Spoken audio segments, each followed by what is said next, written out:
And the big difference, it's basically a radar radio signal beam being sent out and received, and it's looking from multiple angles at the ground. Sorry. So you can actually put together these three-dimensional models. Yeah, well, it's basically it's a beam sent in a radio signal, and then it's measured back. They get a reading back, and they're able to basically from multiple angles. It does this pass kind of, and you can get the basic image of a 3D form showing where there's pockets of lesser density, or chambers, or caves, or anomalies, basically. So the readings come out to be something similar to like GPR scans. The big difference is that, for instance, the Scan Pyramids project that was working on the Great Pyramid as well, they had to use, when you're detecting muons, or cosmic particles coming down from space, and you have to put these sensor plates in, for instance, in the subterranean chamber or the Grand Gallery, if you want to sense the spaces in between that and space, the sky.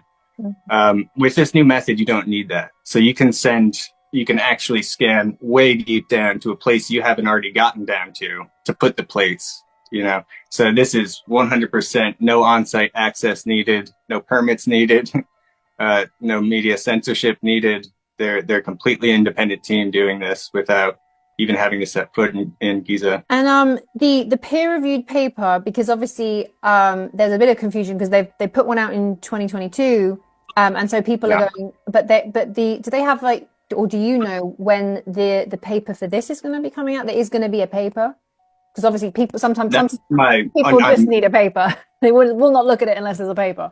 I'm at least like 95% sure there will be a full written report as well.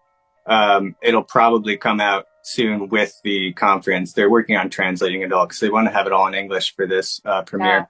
Yeah. So, but what you asked before is a really good question. Has it been proven? The proof of the method is the most important thing here. That's if they can show that they can scan a chamber we already know of and show that they can accurately describe its shape with that imagery, then we know that the method works. And they did do that in their 22 paper.